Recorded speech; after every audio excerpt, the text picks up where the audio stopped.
Hello friends, কেমন আছো সবাই? আশা করছি ভালো আছো। তো আমিও ভালো আছি। এই গরমে কি আর ভালো থাকা যায় বলো?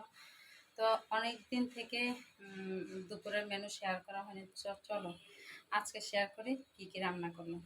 ভাতটা এখনো হয় নাই, ভাতটা হচ্ছে।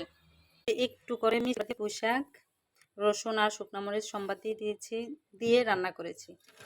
আর এটা হচ্ছে ধুন্দুল মিনা, মানে এক এক দেশে এক একটা বলে এই সবজিটা। তো ধুন্দুল দিয়ে, শুটকি দিয়ে, কাঁঠালের বিচি, সিমের বিচি দিয়ে রান্না করেছি। একটু খেয়ে নিই রুটি দিয়ে। মেয়ের জন্য কাঁকরোল ভাজি, সে খেতে খুব পছন্দ করে। সকালে সবজি রান্না করেছিলাম, এটুকু বেঁচে আছে, রুটি দিয়ে খাওয়ার জন্য করেছিলাম। আর এটা হচ্ছে বেগুন দিয়ে, পাবদা মাছ দিয়ে, সরিষা দিয়ে রান্না করেছি। গরম স্পেশাল মেনু টক, আম দিয়ে, মিষ্টি কুমড়া, টমেটো, মিষ্টি আলু দিয়ে টক রান্না করেছি।